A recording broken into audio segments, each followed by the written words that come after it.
We live in a fast-paced world. The world worries about the obvious and visible, but issues that are happening just beneath our skin are not discussed. Because it takes an extra mile to know these, because issues as such are not reported. Environmental issues are real-life issues that can affect us. News reports and updates regarding the environment are barely seen or heard in the local setting and in the world because environmental discussion is not a demand of the public. However, it is a need to be fully aware and updated with environmental discussions, as it may be a necessity in these days where there is a threat to Mother Nature. In the local setting, when you are in Zamboanga and you ask the locals for the city's tourist spots, the Pasonanca Natural and Heritage Park will surely be at the top of the list. Known for the treehouse nestling high in the branches of one big tree, the Pasonanca Natural Park is much more than that. Pasonanca Natural Park was initially established in 1987 as the Pasonanca Watershed Forest Reserve, declared through Proclamation No. 199, issued by President Corazon Aquino. In 1999, through Proclamation No. 132, issued by President Joseph Estrada, the park was enlarged and reclassified as a natural park. The park was an initial component of the National Integrated Protected Area System and was proclaimed as a protected area, thus the change of name to Pasonanca Natural and Heritage Park.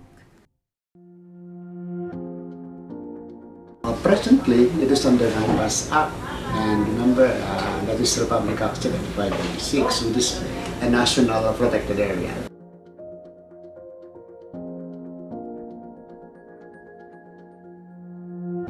We have a MOA with the local government units of Zamboanga City as well as Zamboanga City Water District.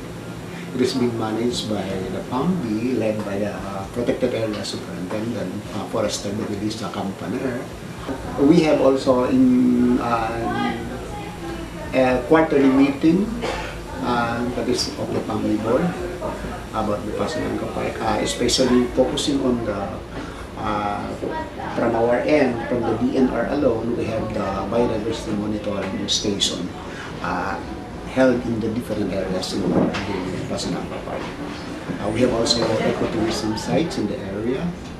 Other than the Wiwi pool here in the Pasonanca Park, this is the picnic ground for the local constituents. So that's part of it. And that's LG managed. In the case of ecotourism to be managed by the especially DNR and the PAMB, we are now reactivating, renovating, reconstructing the, if you remember it right, our Baluno Ecological Research and Training Center. Now at least it's no longer, it is already a big building with matching sleeping quarter. It is very important because if you remember it right, it was declared a watershed area. Before, aside from the watershed area, it is a Pasonanca Park. It is different from the Pasonanca Natural Park because since we love nature, we need to protect nature, and nature is providing us water. And remember, the entire constituency, it's about how many millions of us in Zamboanga City, and we are getting water from our watershed, which is now within the Pasonanca Natural Park.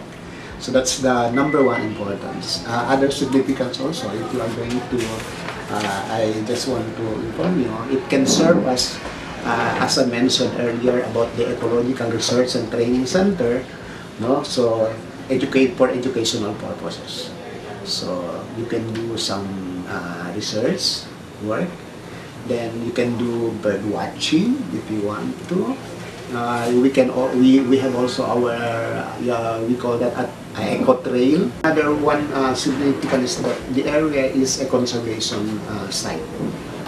We have that important bird area.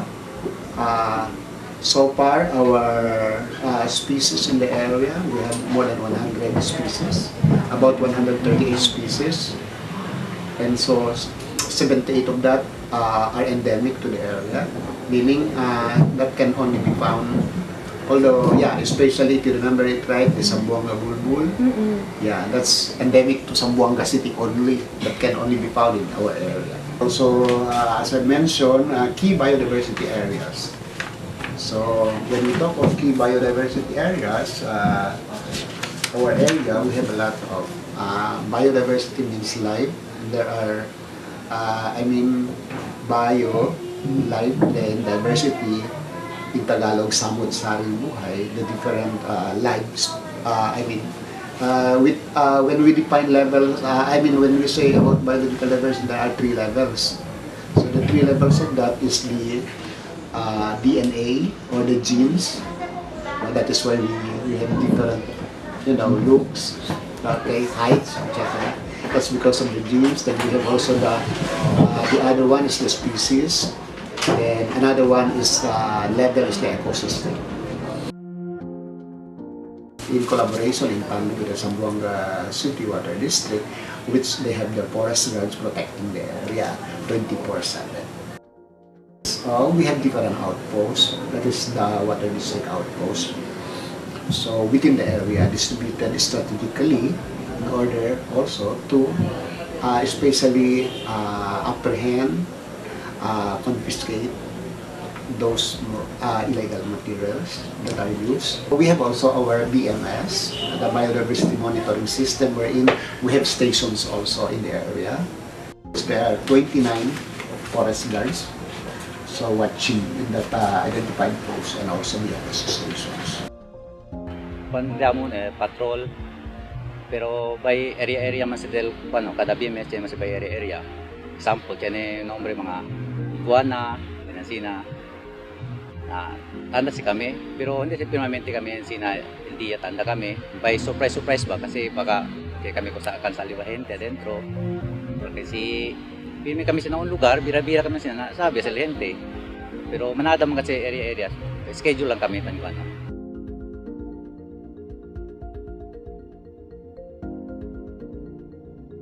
Monitor na area, perimeter, na piki lang na kuan, hindi kami tan patrol kay malo tempo, kay kami sa mga ramas sa mga patrol malo tempo lan ulan.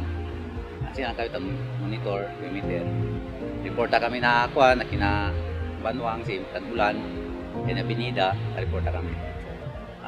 Kuan kay kasi isita man kita protektail kuan, monte, pati kung kasi importante kasi agwa kasi taon tumas agwa.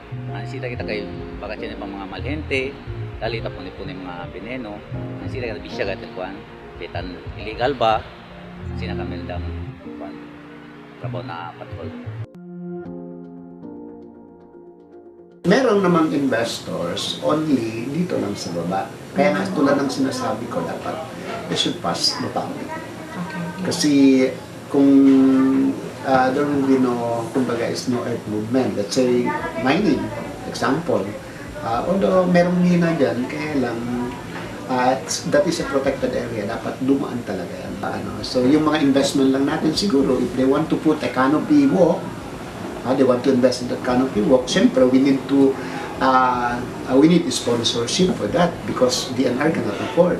And so, we need to, however, that should be also in collaboration also with the local government units. That canopy walk will be materialized. Siyempre, we need to see na you're not destroying the forest.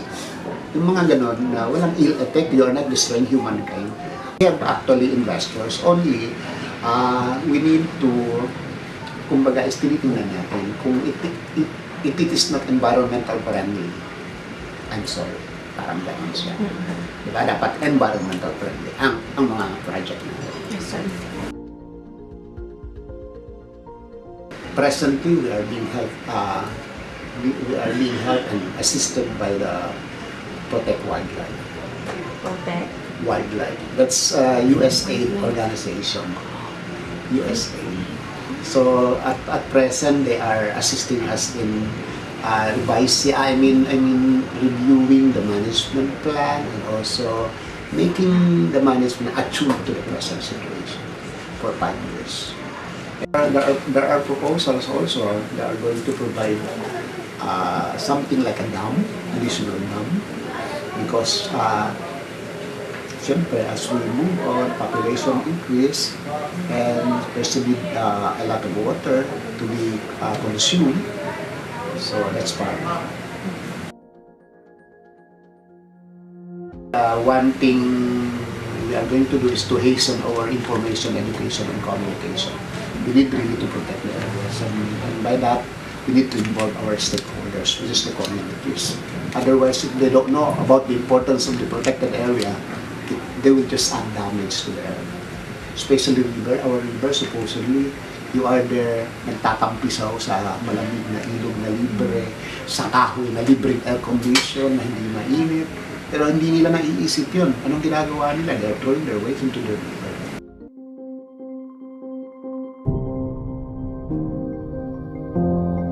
Being a home of various types of trees, plants, ferns, and shrubs, habitat of diverse kinds of birds, a place with majestic rock formations and bodies of water, the Pasonanca Natural and Heritage Park is a treasure not only of Zamboanga, but of the Philippines that needs to be protected and preserved at all costs for the future generations to see and experience.